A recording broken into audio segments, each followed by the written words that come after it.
bien la personne qui n'est pas d'accord avec mon opinion, c'est normal. Puisque moi-même, j'accepte cela. J'accepte qu'il y ait des opinions contradictoires. On est dans un environnement où on vit avec. Il y a des gens qui sont opposés. On vit avec. Dans mon journal, quelqu'un peut ne pas être d'accord avec moi, mais on va à sa conférence de presse, on rend compte de ce qu'il a dit, on lui fait des interviews, on met à la une de mon journal. Donc, moi, je suis un homme ouvert. Après, Korogo, lui, considère que c'est un rassemblement RHDP, et puis il demande la coupe. Non, ça ne se passe pas comme ça. Et le RHDP n'a jamais écrit à la FIF pour dire on s'en prendra la coupe à nos militants, à Korogo, donnez-nous la coupe. C'est pas ce qui s'est passé. Ce qui s'est passé, le football et le sport ne sont pas neutres. C'est ce qui ressort dans le livre. Parce que chacun s'approprie des situations pour revendiquer et faire valoir ses opinions et ses convictions. Si je suis convaincu de quelque chose, d'une idée, ce n'est pas parce que quelqu'un m'a insulté que je vais changer d'avis. Et même des gens vont en prison. Ils sortent de prison, que ce soit à l'ex-Maca PPA d'Abidjan ou à La Haye, ou même on les menace de les tuer, ils ressortent avec les mêmes idées. Donc ce n'est pas une petite injure de gens qui souvent ne comptent pas au bataillon, qui vont nous affecter. Ça veut dire un pays comme la Côte d'Ivoire, qui est producteur d'énergie et qui vend l'énergie à l'extérieur, hors de la Côte d'Ivoire, et qui le facture au prix très fort aux Ivoiriens. Ça s'explique par quoi en fait? Ça s'explique par les...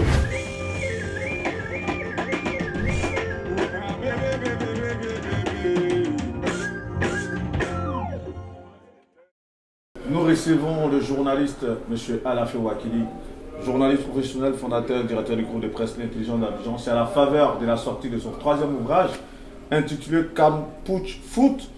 J'avoue déjà avoir lu ces deux ouvrages intitulés Notre histoire avec Laurent Gbagbo, champion de l'Angéreuse.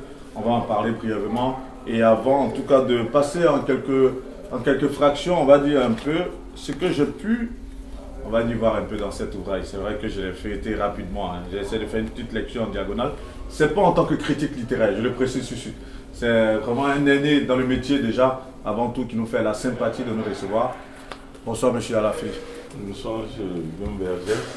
Tout à l'heure, vous avez dit 3. C'est tellement 3 pour ce que vous avez lu, mais il y a un 4e que vous n'aviez pas peut-être encore vu. Ok. C'était pour préciser qu'il y a 4 romans. Et celui-ci est le 4e. Le premier, c'était Instant de vie. Oui, ok, voilà, oui, c'est vrai. Ça que peut-être vous devez redécouvrir. Voilà. Certainement, certainement. Mais justement, vu que vous parlez des instants de vie, peut-être que je l'ai lu, mais c'est dans notre histoire avec Laurent Gbagbo, parce que ça allait être ma première question, où vous parlez un peu de votre mentor, M. Ben Soumaro. Tout à fait, c'est exact. Justement. Avec Laurent Gbagbo. C'est ça. Où je fais allusion à lui. C'est ça. Sans le citer. Tout à fait. Et voilà. Et justement, lorsque moi j'évoque son nom, qu'est-ce que ça vous fait là? Bon, respect, reconnaissance et puis hommage, voilà. C'est ça. Mais pourquoi ne l'avoir pas évoqué ouvertement dans cet ouvrage? Non, il était vivant, donc je ne pouvais pas faire un livre, il était vivant, donc et puis c'était pas un livre biographique, je ne l'avais pas rencontré pour parler de lui, et donc j'ai choisi ce style-là aussi pour me prémunir d'un certain nombre de choses, voilà. Maintenant, bon, qui n'est plus, je peux éventuellement peut-être faire un témoignage en l'évoquant directement, ça ce n'est pas exclu, mais pour l'époque, j'avais fait le choix de ce style qui était certes assurément un essai, mais qui avait un peu cette part d'ombre et de mystère là aussi. Tout à fait. Et s'il y a un témoignage là exclusif à sa mémoire que vous souhaiteriez faire partager avec ceux qui vont suivre cette interview, ce serait quoi? À la mémoire de votre mentor. Un témoignage exclusif, c'était un homme qui a été entier avec moi, c'est un homme dont j'étais le filleul, qui m'avait pris sous sa coupe comme son fils, qui m'a offert beaucoup d'opportunités et qui m'a coaché comme il pouvait, comme il se devait. Et je lui en suis reconnaissant, malgré à un moment des malentendus et des désaccords qu'il y a pu y avoir entre nous. Ben, justement, lorsque vous dites qu'il vous a donné pas mal d'opportunités, et on sait que dans votre trajectoire aussi, vous avez donné sa chance à beaucoup de personnes, vous héritez cela de lui ou ça reste un trait de votre caractère personnellement? Oui, ça reste un trait de mon caractère, cette part d'humanité, cette part de générosité, ce sens du partage, c'était là en moi. Et puis il a aiguillé cela, il a contribué à renforcer cela parce que c'était aussi comme ça, lui, un homme qui ouvrait des portes, qui rendait service, qui essayait d'aider les autres. Voilà. Bon, moi, j'ai eu cette prédisposition, peut-être c'était lié à mon environnement, à ma famille, cette empathie naturelle ou sympathie renforcée à l'égard des autres. Et avec lui, ça s'est renforcé. Cette part de générosité dont vous parlez justement, est-ce que vous avez l'impression de la recevoir aussi de pas mal de personnes au-delà de votre mentor? Oui, oui. Dans la vie, dans l'environnement, quand on parle d'un milieu bon, pas pauvre, mais modeste et moyen, et que l'on arrive à progresser, à évoluer dans la vie, c'est parce que il y a l'ascenseur social. Ça tourne, il y en a qui tendent la main, qui aident à avancer petit à petit. Donc je pense que peut-être pas dans mon environnement immédiat, mais dans la vie, dans la société, il y a des gens qui tendent toujours la main, qui permettent de ne pas regretter d'avoir aidé les autres. Parce que souvent, ceux-là même qu'on aide directement sont ceux-là qui font mal, qui font du mal. Mais le bien qu'on leur fait à eux, on peut ne pas en profiter avec eux-mêmes, mais il y a d'autres personnes comme une sorte de justice immanente ou cette sorte de justice divine qui fait que les uns à côté de toi à qui tu as fait le bien peuvent te le rendre par le mal, mais d'autres personnes, ce bien que tu leur as fait permettra à d'autres personnes de te faire aussi du bien. Donc voilà un peu comment ça fonctionne et comment je perçois les choses. En fait, j'avais posé cette question par rapport à un fait. Moi, j'ai remarqué que là, aujourd'hui, on est au consulat général de Côte d'Ivoire à Paris. Et c'est dans ces locaux-là que vous avez pu faire cette dédicace, justement. Et là, vous nous accordez cette interview où on a vu un parterre de personnalités. Et lorsqu'il s'agit chaque fois de M. Alafe Ouakili, on voit ce parterre de personnalités qui vous entoure. C'est ce pourquoi j'ai demandé est-ce que vous avez ce retour-là, ce sentiment de savoir que ce partage, cette générosité dont vous faites preuve, qu'on vous rend ça d'une manière ou d'une autre tout de même, quelque part. Oui, aujourd'hui, en est un témoignage. Vous allez voir, ceux qui sont venus, peut-être à eux, jamais rien donné. Certains, jamais rien donné, mais peut-être j'ai fait des choses pour leurs proches, pour leurs amis, pour des gens qu'ils connaissent. Ça peut ne pas être un don financier ou matériel. Ça peut avoir été simplement une disponibilité. Ça peut avoir été une prise de position qu'ils ont aimée. Ça peut avoir été un article que j'ai fait pour leurs activités. Ça peut avoir été un simple coup de fil, un sourire. Donc je pense que cette générosité-là, ce sens du partage, en tout, c'est pas seulement donner de l'argent aux gens, c'est leur marquer de l'affection, de la disponibilité, c'est lorsqu'on est journaliste, leur manifester de la compréhension, c'est couvrir leurs activités, c'est leur accorder de l'attention, de l'intérêt. Donc quand je parle de générosité, de partage, c'est tous ces éléments, et je crois que vous avez été témoin de la mobilisation. Nos objectifs ont été atteints, donc c'est ça que je pense que je suis rétribué suffisamment pour cela et en retour, voilà ce que ça donne. Donc oui, je reçois cela positivement. Bien entendu, il y a d'autres, oui, qui peuvent ne pas avoir répondu à nos attentes, qu'on a rendu service directement. Mais moi, ma philosophie est simple. Quand j'agis, je pense davantage au divin. Je pense au spirituel, je pense à Dieu. J'agis avec cet esprit, cette conscience de faire plaisir au Créateur, à Dieu. Et que si ce ne dépendait que des hommes, on ne ferait rien. Parce qu'il y a toujours la déception qui est là. Donc il ne faut pas s'en tenir rigueur aux hommes, il ne faut pas s'en tenir à la réaction des hommes, il faut aller au-delà. Autrement, on n'agirait pas.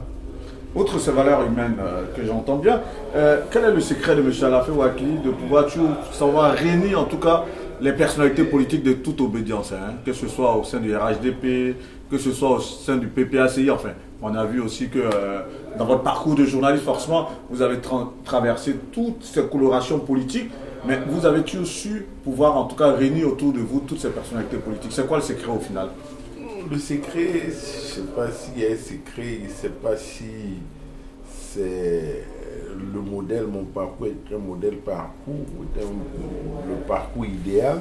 Ce que je veux dire, c'est ma tempérance, ma modération, et puis ce respect de toutes les opinions et de toutes les sensibilités, ce sentiment de dire qu'il y a un demain, ce sentiment de redevabilité, rendre compte quand même, se dire qu'il y a des regards extérieurs, il faut rendre compte et il faut pouvoir parler en levant la tête sans avoir honte pour soi-même, ni pour ses proches, ni pour l'entourage, ni pour ses enfants. Donc cela exige d'avoir une certaine attitude. Et cette attitude-là, c'est peut-être refuser les excès, c'est peut-être refuser d'être dans l'arrogance, refuser d'être dans l'insolence et avoir une posture de respect, ne pas insulter l'avenir, être dans la modération. Donc, j'essaie d'être dans la mesure, dans la modération, dans la pondération, dans la tempérance. Je crois que ce qui peut expliquer qu'en retour, j'ai l'opportunité d'avoir l'écoute à gauche, à droite, avec des gens de plusieurs sensibilités. Avant de rentrer dans le champ lexical de l'écriture, parce que vous venez sortir tout de même un ouvrage, et c'est sûr pourquoi vous nous accordez cette interview, vous exercez un métier qui obéit à un code de déontologie. Et forcément, j'ai même pu le parcourir un peu en quelques lignes par rapport à celui qui a écrit la préface de cet ouvrage. Le journaliste, c'est celui qui a plusieurs clés. Et il en donne à chacun, quitte à chacun de savoir s'en servir. Au final, justement, au-delà de ce que le journaliste reste fidèle aux faits et que chacun peut en commenter comme il veut, lorsque souvent il y a des commentaires contraires à vos prises de position, parce qu'on sait que vous êtes aussi consultant télé, qu'est-ce que ça vous fait en tant que journaliste? Non, ça ne me dérange pas, ça fait partie du jeu. Ce qui peut désoler quelquefois, qui peut choquer, c'est lorsque, à la place des idées, on a l'injure, l'invective, puis la volonté de régler des comptes, de déconsidérer quelqu'un.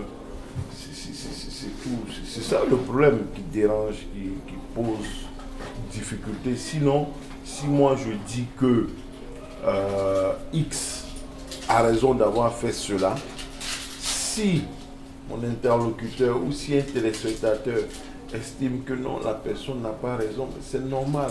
La personne qui estime que X n'a pas raison d'avoir fait, ou bien la personne qui n'est pas d'accord avec mon opinion, c'est normal. Puisque moi-même j'accepte cela. J'accepte qu'il y ait des opinions contradictoires. On est dans un environnement où on vit avec. Il y a des gens qui sont opposés. On vit avec. Dans mon journal, quelqu'un peut ne pas être d'accord avec moi, mais on va à sa conférence de presse, on rend compte de ce qu'il a dit, on lui fait des interviews, on met à la une de mon journal. Donc, moi je suis un homme ouvert. Je suis un homme qui accepte les idées contraires, qui est pour le débat, la liberté d'expression. Donc, dans mon journal, je donne la parole à toutes les tendances, à toutes les opinions. Donc, je baigne là-dedans. Donc, quand j'exprime une opinion que quelqu'un n'est pas d'accord, c'est tout à fait normal. Et c'est ce qui s'exerce sur les plateaux, dans les débats. Il arrive qu'on ne soit pas d'accord et puis on discute, chacun donne sa position. Quand on finit, on se salue, on s'embrasse, on cause. On peut dire, ah non, je regrette de n'avoir pas pu le convaincre. On poursuit la discussion, mais on reste frères. On est dans la fraternité. Donc, la contradiction ne me pose pas un problème. Et je répète, ce qui pose un problème, c'est lorsqu'en face, on a des gens qui font le raccourci, l'injure. Justement, ces contradictions, tout à fait. Mais justement, ces contradictions qui découlent souvent et qui tendent vers des invectives, est-ce que ces contradictions, encore une fois de plus, hein, qui prennent cette couleur d'invective ou qui sont accompagnées d'invectives, est-ce que ces genres de sorties vous ont affecté vous personnellement? Non, la preuve, c'est que mes idées ne changent pas. La preuve, c'est que quand je vais à un autre débat, la position antérieure que j'avais, je peux toujours l'avoir et l'argumenter. Donc, ces gens qui insultent doivent comprendre que ça ne sert à rien. Alors qu'il y a des gens qui ne sont pas d'accord avec moi, qui cherchent mes contacts, qui m'envoient des mails, qui vont sur Messenger, qui trouve tout moyen pour interagir avec moi, pour dire, ah, monsieur Alafi, vous avez dit ça, je ne suis pas d'accord, voilà, voilà. Et puis on s'appelle, on cause, on échange, dit, bon, d'accord, ah oui, c'est pour ça, vous avez dit, voici, on poursuit le débat, je finis par les convaincre, ou bien je dis, ah, bon, vraiment, je ne peux pas vous convaincre, mais c'est votre position, et puis on reste en contact, on échange, en prenant acte de notre désaccord. Donc ça arrive. Les autres, bon, on avance, quoi. Les autres, on avance. Non, ça dérange, on peut le déplorer. Mais affecté, oui, peut-être, mais ça ne change rien en fait. Parce que si je suis convaincu de quelque chose, d'une idée, ce n'est pas parce que quelqu'un m'a insulté que je vais changer d'avis. Et même des gens vont en prison. Ils sortent de prison, que ce soit à l'ex-Maca PPA d'Abidjan ou à La Haye, ou même on les menace de les tuer, ils ressortent avec les mêmes idées. Donc ce n'est pas une petite injure de gens qui souvent ne comptent pas au bataillon, qui vont nous affecter. Ça vous empêche pas de dormir en tout cas. Oui, ça n'empêche pas de se raser, ça n'empêche pas d'avoir des rêves et des ambitions en se rasant chaque matin ou de prendre son petit déjeuner. Mais l'occasion peut-être d'interpeller ceux qui font ça pour dire que ce n'est pas les injures qui changent le monde. C'est les idées claires, c'est les débats, les vrais, qui peuvent permettre de faire évoluer, avancer le monde, ainsi que le débat démocratique. Ça c'est clair. Justement, votre journal L'Intelligent d'Abidjan se pose comme un journal centriste. Quand je dis centriste, sans parti, parce que ça a toujours été sa ligne éditoriale depuis sa création. Est-ce que vous pensez que durant toutes ces années de L'Intelligent d'Abidjan, vous êtes resté fidèle à cette ligne, selon vous? On ne peut pas l'avoir été à 100%. Et comme j'ai eu à le dire tout à l'heure, si on retient une chose, c'est-à-dire au lieu de me voir en pro Babo, pro Ouattara, pro Bédié,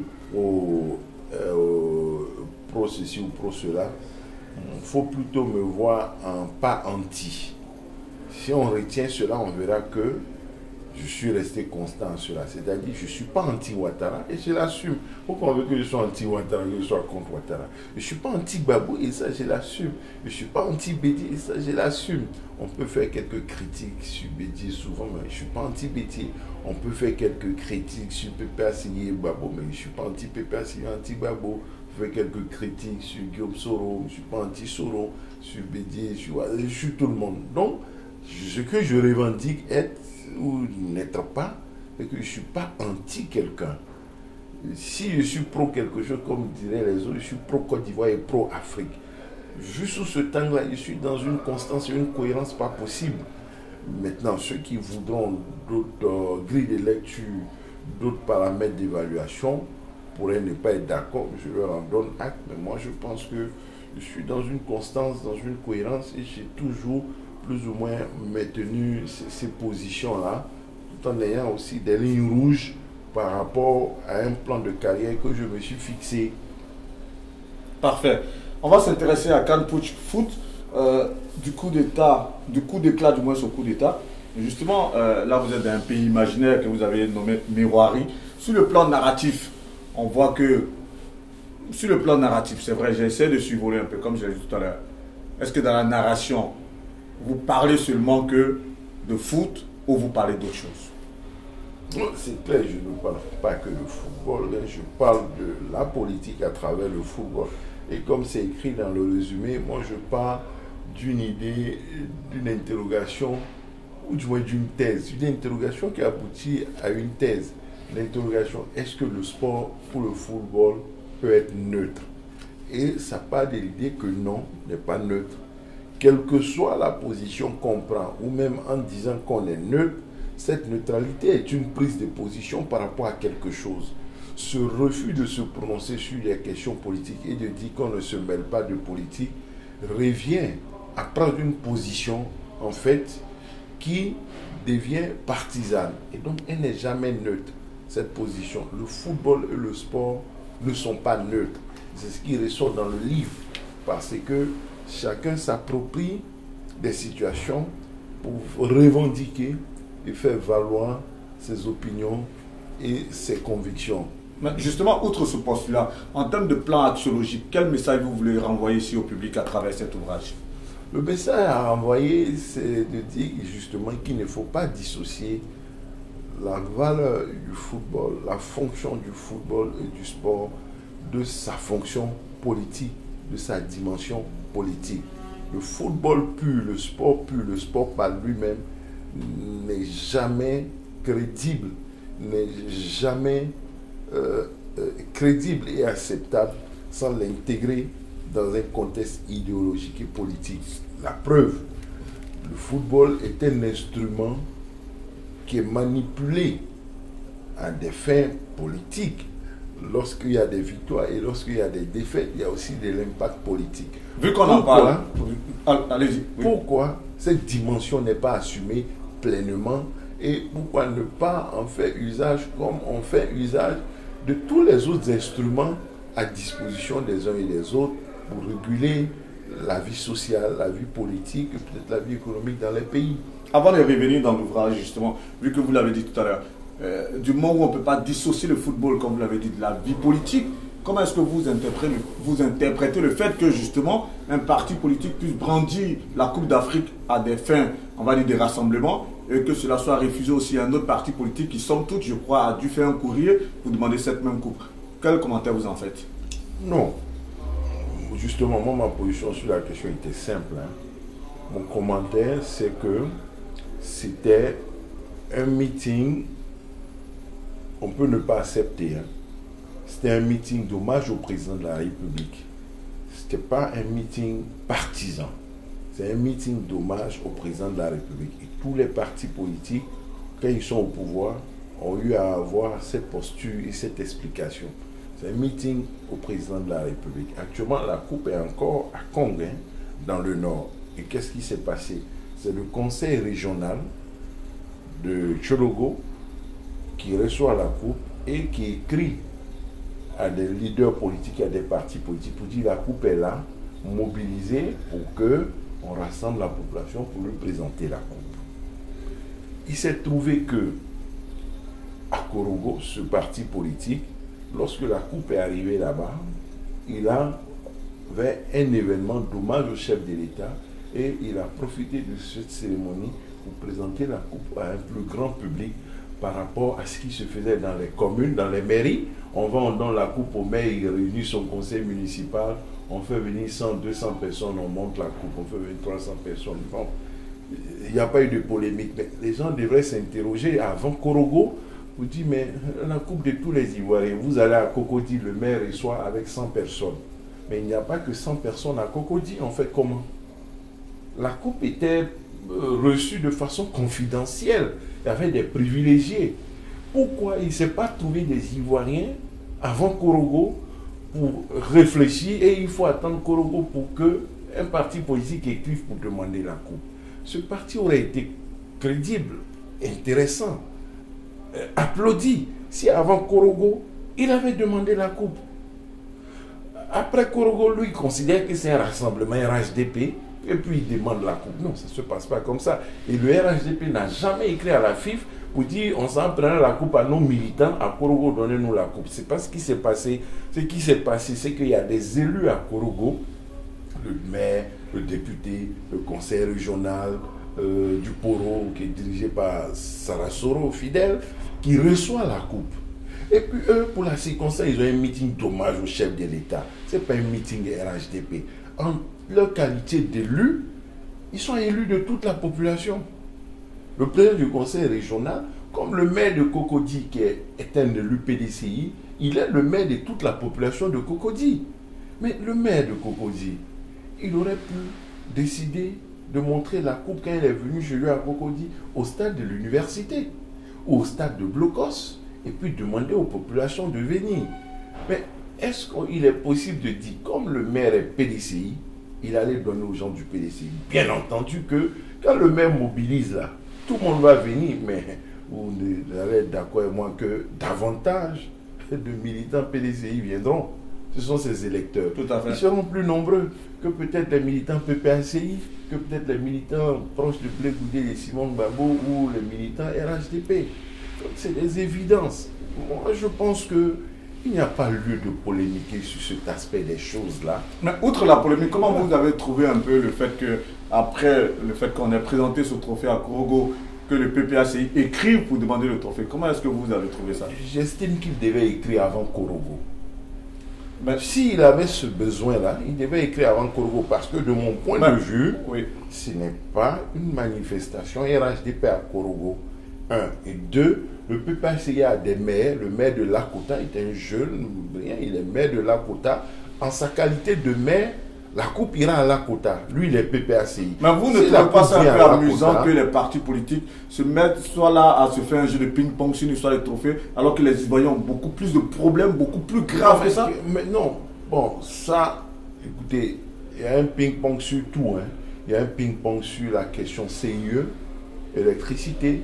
Il y a un ping-pong sur le café cacao. Bah ça, c'est le vrai problème, c'est pas un ping-pong, c'est le gros problème. Non, c'est aussi un ping-pong. Non, vous vendez mal, vous achetez mal, non, on fait bien, on vend bien, on n'a pas spolié les paysans, la vie est chère, oui, mais on fait des efforts, la vie n'est pas chère, tout.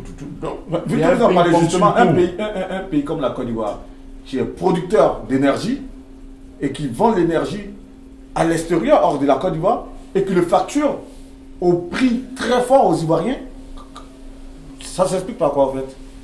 Ça s'explique par les coûts de facteurs. L'électricité, la production de l'électricité coûte cher.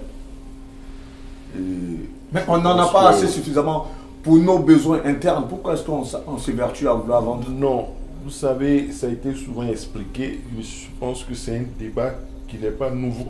Lorsque l'électricité est lancée en phase de distribution, dans le réseau, quand ce n'est pas consommé, ça ne se conserve pas. Ouais. Donc c'est lancé. Et donc, dans le lancement, il y a des installations, il y a un raccordement, il y a une interconnexion avec le Burkina, le Mali et le Ghana. Et donc, il y a des moments, on leur en donne et le réseau, là, il y a une capacité pour leur en donner. Donc, si nous on en manque, si nous on a des difficultés, ce n'est pas parce qu'on leur en donne. Au contraire, lorsqu'on leur en donne, on évite les pertes et le gaspillage. Et ça, il faudra suffisamment